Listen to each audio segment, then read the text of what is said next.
Abrir sus Biblias en la carta de los Romanos capítulo 8 versículos del 10 al 15. Vamos a meditar en esta tarde, pues en esta porción de la palabra de nuestro Dios. Romanos capítulo 8 versículos del 10 al 15. Hemos estado meditando en algunos domingos en relación a la manera como el Señor ha trabajado en nuestros corazones, ayudándonos a entender su palabra, pero especialmente dándonos una vida nueva a través de su Hijo, a través del Señor Jesucristo, y que ahora, como hijos de Dios, estamos gozando de una salvación tan grande, una salvación con un costo increíblemente enorme, porque costó la vida de nuestro Señor Jesucristo.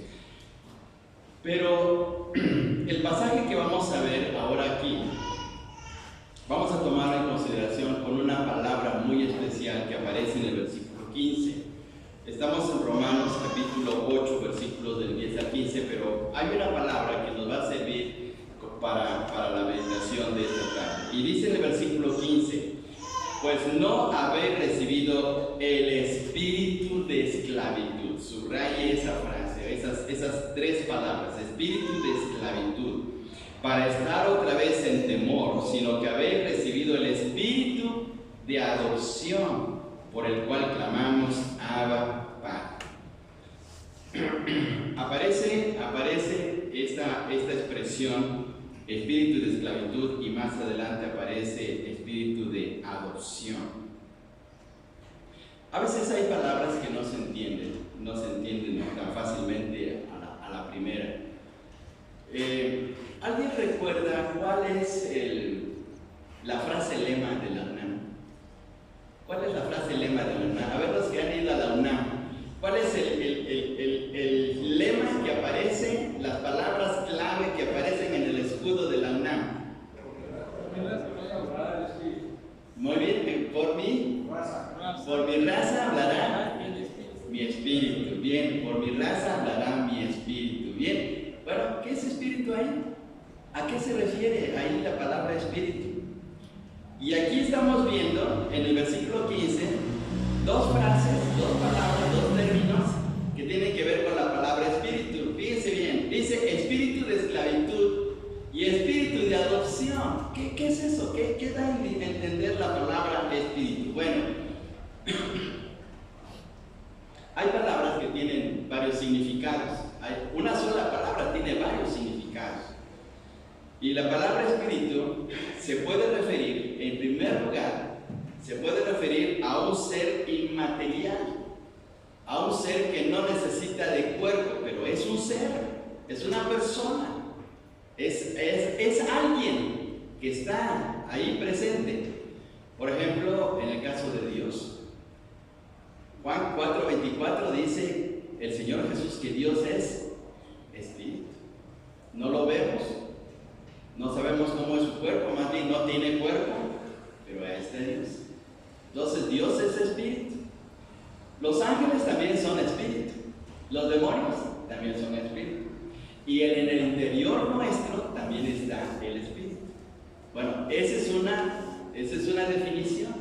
La palabra espíritu se refiere a un ser, a una persona, pero que no está compuesta de materia, no tiene cuerpo, como en el caso de Dios, como en el caso de los ángeles.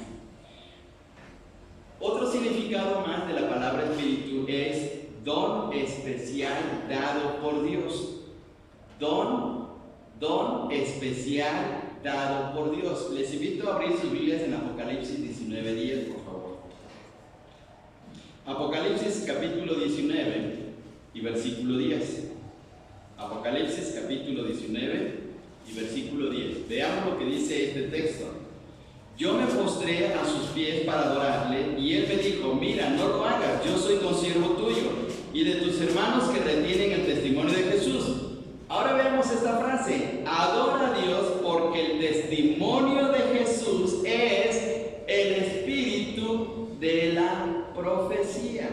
Jesús es el espíritu de la profecía. ¿Qué quiere decir el ángel hablando con Juan? Que Jesús es el espíritu de la profecía. Pues que Jesús tiene un don especial relacionado con profecía, con el poder de la palabra de Dios. Jesús es el mismo espíritu de la profecía porque Él habla con la autoridad de Dios, porque Él habla la palabra de Dios, de Él mismo, porque Él es Dios.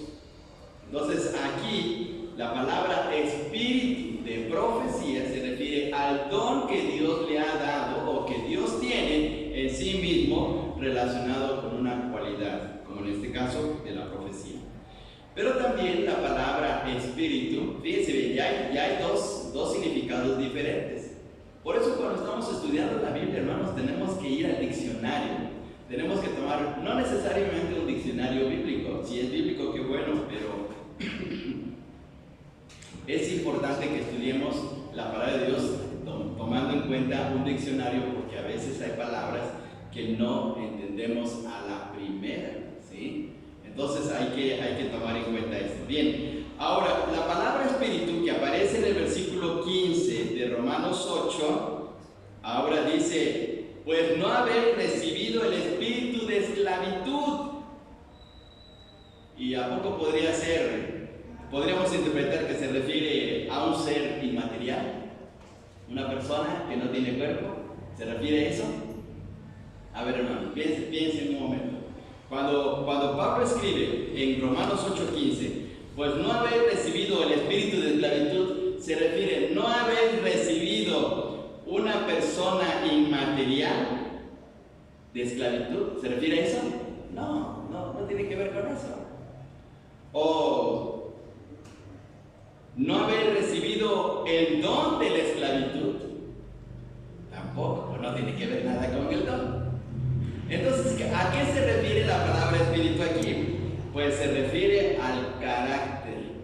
El diccionario dice que se tiene que ver como carácter, el carácter de esclavitud, el vigor natural de caer en la esclavitud o estar bajo la esclavitud. A eso se refiere la palabra espíritu, ¿sí? Entonces, cuando en la UNAM dicen por mi raza hablará mi espíritu, ¿cómo se debe de entender? Por mi raza hablará mi carácter, mi vigor, mi naturaleza. Así es lo que quiere dar a entender esa frase de la UNAM, ¿sí? Bien, bueno, entonces ya tomando en consideración esto, Pablo está diciendo aquí que no hemos recibido de parte de Dios ese espíritu de esclavitud, es decir, ese carácter de ser esclavos, porque ya fuimos libertados. La condición del ser humano, de todo ser humano, es que nacimos bajo esclavitud. Además de nacer muertos en delitos y pecados, nacimos también esclavos. Vamos a ver Juan capítulo 8, versículo 34, por favor. Juan 8:34. Vamos a leer todos juntos. Juan 8:34. Dice la palabra del Señor así. Todos juntos. Jesús le respondió: de cierto os digo, que todo aquel que hace pecado, esclavo es del pecado. ¿En qué nos convertimos? Al vivir bajo la influencia y el poder del pecado, pues nos convertimos en esclavos. ¿Y qué hace un esclavo? Pues todo lo que le mande el amo, ¿verdad? Todo lo que le mande el amo. Si el amo le dice, vete a cortar algodón, ¿se acuerdan de los negritos allá en Estados Unidos, en los estados del sur? Vete a cortar el algodón, y ahí tenían que ir. Y si el amo les decía, vete allá a cuidar mis animales, tenía que ir. El amo le daba órdenes para todo y tenía que obedecerlos al pie de la letra. ¿Qué le pasaba a un esclavo si se rebelaba? No, pobrecito, ¿verdad? Pobrecito, porque lo azotaban a veces hasta la muerte. Era algo muy terrible. Así es que tomando en consideración lo que era un esclavo, pues aquí está diciendo el Señor Jesús: el que hace pecado, esclavo es del pecado, de tal manera que el pecado se convierte en nuestro amo y Él nos puede tomar como marionetas. Di una mentira y decimos una mentira. Enójate y nos enojamos. Di algo indebido y lo decíamos, y así, porque éramos manejables o manejados por el pecado, porque el amo que teníamos era el pecado.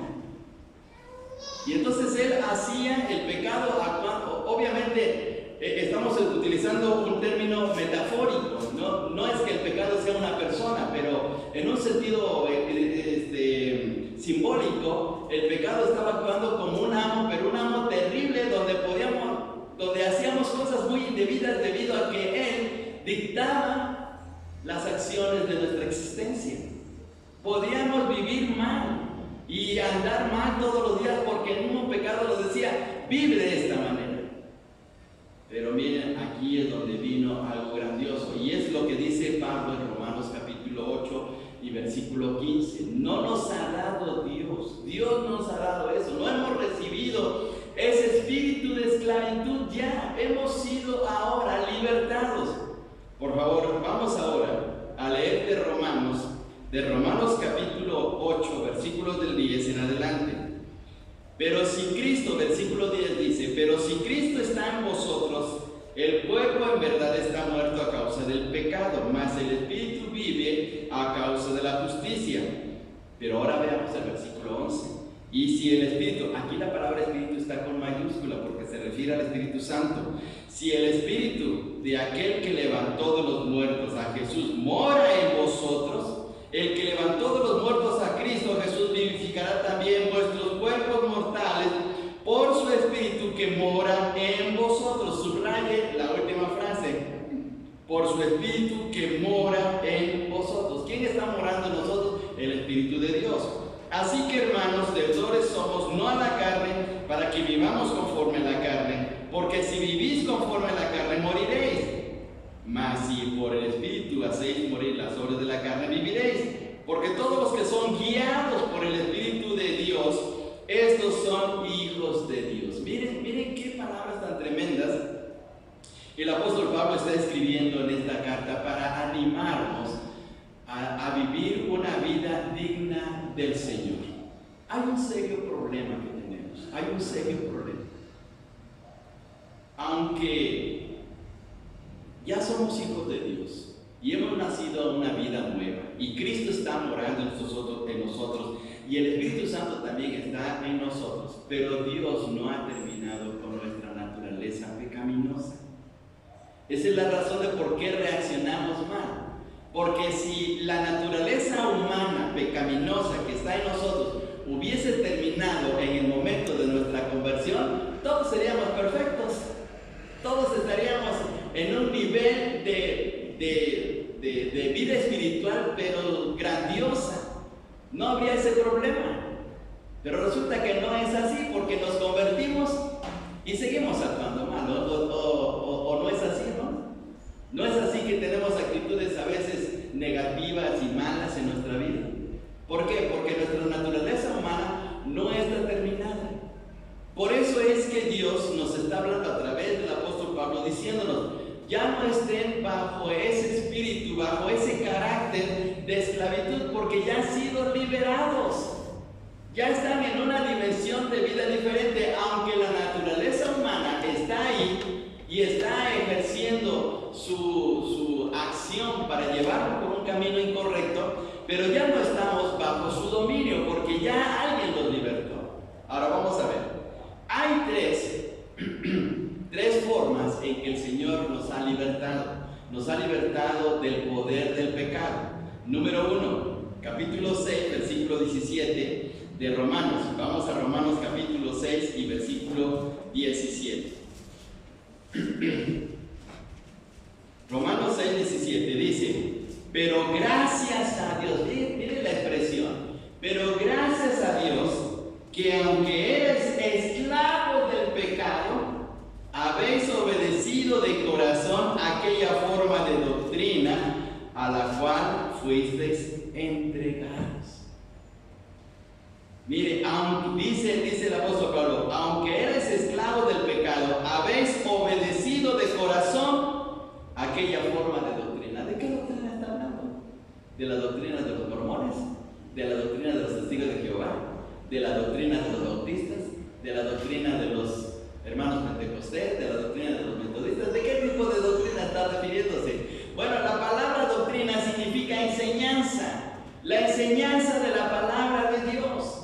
La palabra de Dios llegó a nosotros y nos liberó, porque nos hizo entender de la grandeza, del poder, del amor de Dios, y creímos a la palabra de Dios.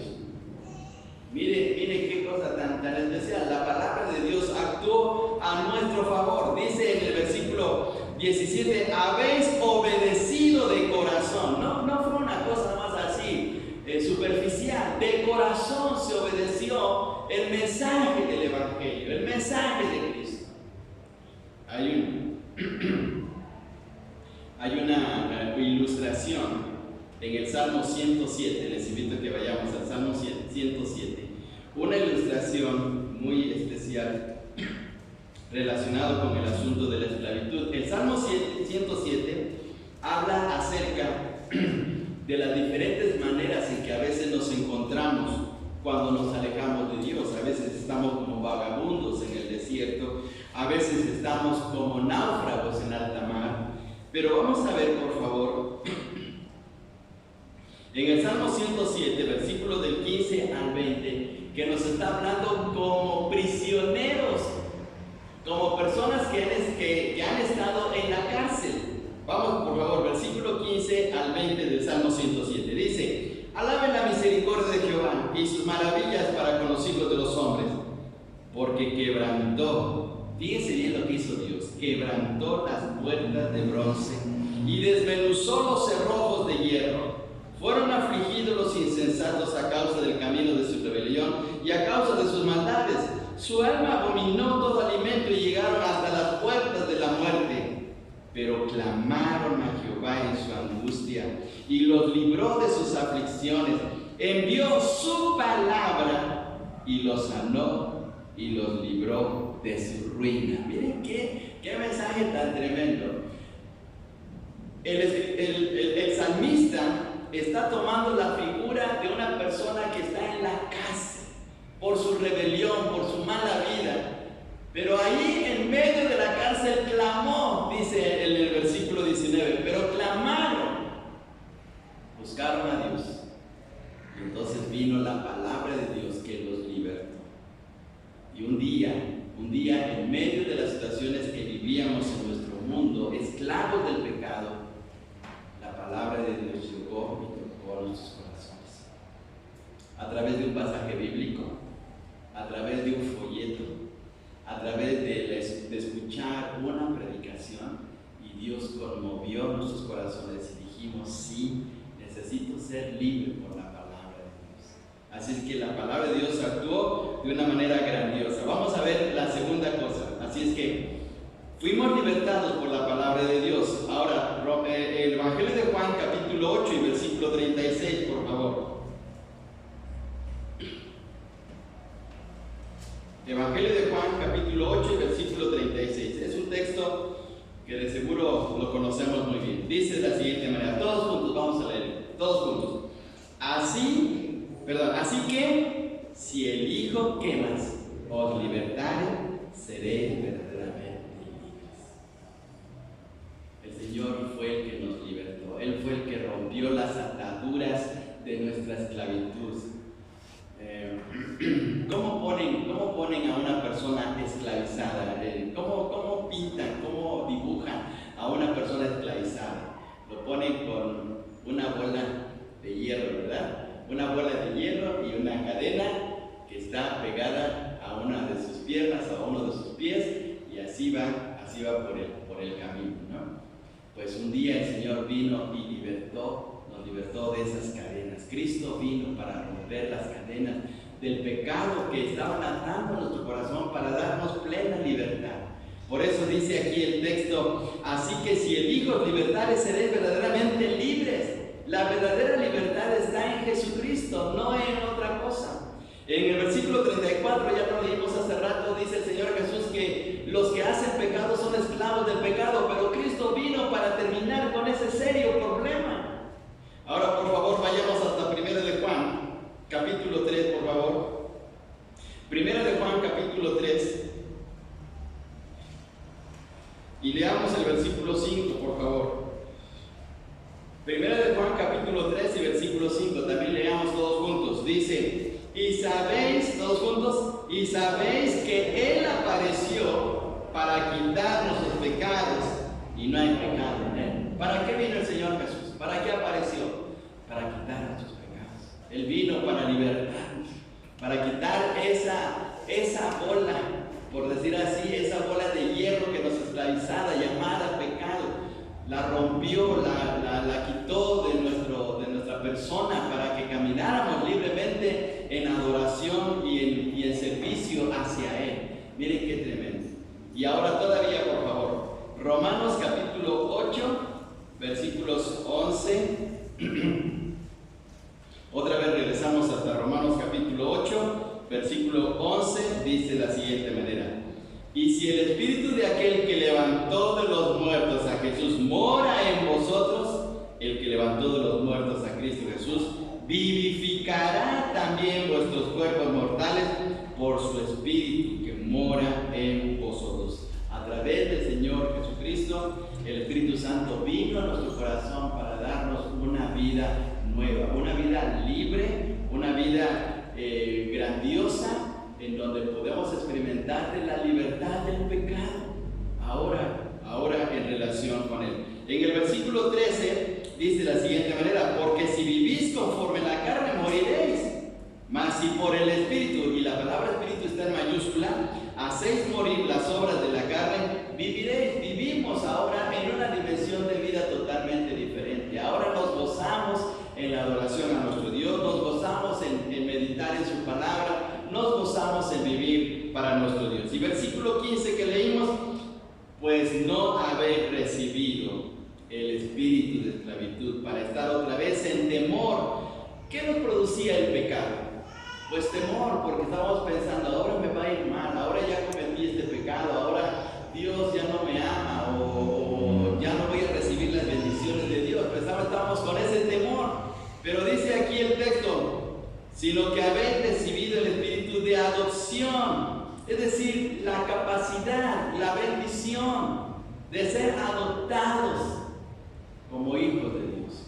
Así es que ahora ya somos libres, no somos esclavos, somos libres, hijos de Dios, con todas las bendiciones y todo el poder para vivir una vida correcta delante de Dios.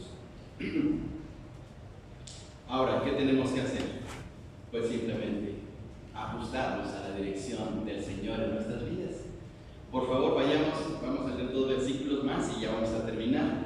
Vamos hasta Efesios, por favor, Efesios capítulo 4 y versículo 30. Efesios 4:30. De seguro que no sabemos muy bien este versículo. Efesios 4:30, ¿qué dice? Todos juntos: y no contristéis al Espíritu Santo de Dios, con el cual fuisteis sellados para el día de la redención. ¿Qué no debemos de hacer con el Espíritu Santo? No debemos de contristar. ¿Qué significa eso de contristar? Pues dice nuestro hermano que apagar, bueno, es otra cosa todavía más. ¿Qué es contristar? Poner ¿qué? Triste, poner triste. Pero fíjense que contristar es poner triste a alguien que nos ama, no cualquiera. Mire, si yo me enojo con el vecino, él no se va a contristar, él más bien va a agarrar coraje. Pero si usted afecta y dice una palabra negativa a su hijo, ¿cómo se siente? Se siente triste. ¿Por qué? Porque le ama a usted.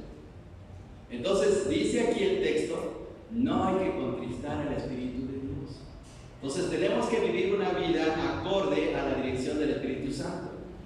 Aunque nuestra naturaleza humana nos invita, nos lleva a vivir mal delante de Dios, el Espíritu Santo está actuando a nuestro favor, ayudándonos a crecer, ayudándonos a experimentar de la palabra de Dios, ayudándonos a ver la gran realidad de Dios que está con nosotros y que nos lleva de victoria en victoria. Y por eso no debemos de contristar, al Espíritu de Dios. Bien, ahora vamos a una cosa más.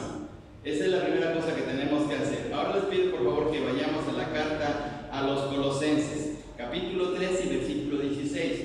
Primera cosa que tenemos que hacer para poder vivir gozando de nuestra comunión con Dios y libres del pecado es pues estar bajo la dirección del Espíritu Santo y no contristar. Pero ahora, Colosenses 3:16 dice de la siguiente manera. Vamos a leer todos juntos este texto. Dice así: la palabra de Cristo more en abundancia en vosotros, enseñando y exhortándoos unos a otros en toda sabiduría, cantando con gracia en vuestros corazones al Señor con salmos e himnos y cánticos, cánticos espirituales. La primera frase del versículo 16 dice: la palabra de Cristo more en abundancia. Entonces, ¿qué tenemos que hacer? Estar meditando y meditando y meditando en la palabra de nuestro Dios. Mire, ahora con el internet, usted puede buscar un libro de la Biblia, puede conectar su celular, ponerse sus audífonos y estar escuchando ese libro de la Biblia, y ese libro le va a animar. Puede poner el libro de Proverbios, puede poner el libro de los Salmos, puede poner las cartas del apóstol Pablo, etc. Y estar meditando y meditando y meditando. Y eso, ¿sabe qué va a hacer? Que nos va a ayudar a mantenernos en comunión con nuestro Dios. Porque la misma palabra tiene una función muy especial. La semana pasada, que nuestro hermano Alejandro compartió el mensaje, él tomaba el texto de Hebreos 4:12. ¿Y cómo dice ese texto? Que la palabra de Dios es ¿qué cosa? Viva y eficaz. Que es como una espada de dos filos, viva y eficaz. ¿Y hasta dónde llega a partir? ¿Se acuerdan que el ejemplo que puso el hermano? Él mencionó que le gusta mucho la carne, él es carnívoro, y dice que cuando usaba el huesito, ¿verdad? El huesito, ¿qué hay dentro de un hueso? El tuétano. Entonces, ¿qué hace la palabra de Dios? Llega a partir el hueso hasta llegar al tuétano. Entonces, y hay huesos que son bien duros, ¿verdad? Los huesos son bien duros, y a veces pasa así en nuestra vida, somos duros, pero la palabra de Dios nos traspasa, llega hasta lo profundo. Entonces, ¿qué tenemos que hacer? Meditarla, meditarla, meditarla, meditarla todos los días, ¿sí? Pregunta para terminar. Como decía nuestro hermano Alejandro, ¿leímos nuestra Biblia en esta semana? ¿Sí? Bueno, hermano, dice que él sí leyó. ¿Cuántos leímos nuestra Biblia? ¿Cuántos encontraron sus lentes dentro de la Biblia? Porque así puso el ejemplo del hermano. Entonces tenemos que hacer dos cosas: no conquistar al Espíritu de Dios, y en segundo lugar, que la palabra del Señor more en abundancia en nuestros corazones. Y de esta manera Dios nos va a ayudar a vivir una vida en victoria día tras día contra el pecado, porque nuestra naturaleza humana nos va a querer llevar a eso, pero el Espíritu de Dios y su palabra nos van a libertar. Así es que animémonos con la ayuda del Señor. Oremos. Padre, gracias por tu palabra, gracias por tu enseñanza, gracias porque eres bueno. Vamos a enfrentarnos en estos días, en esta semana, de seguro a la influencia de nuestra carne, que nos querrá llevar por un camino diferente, porque también va a ser utilizada como instrumento del enemigo para afectar nuestra vida espiritual. Pero ayúdanos, Señor, a recordar siempre tu palabra, a poder vivir bajo tu dirección, la dirección de tu Santo Espíritu, a fin de que día tras día experimentemos de esta comunión grandiosa contigo y podamos salir libres, gozosos de toda influencia de pecado, a fin de que podamos servirte y amarte cada día más. Gracias por este momento, en el bendito nombre de Jesús. Amén. Que Dios les bendiga, hermanos. Dejo lugar a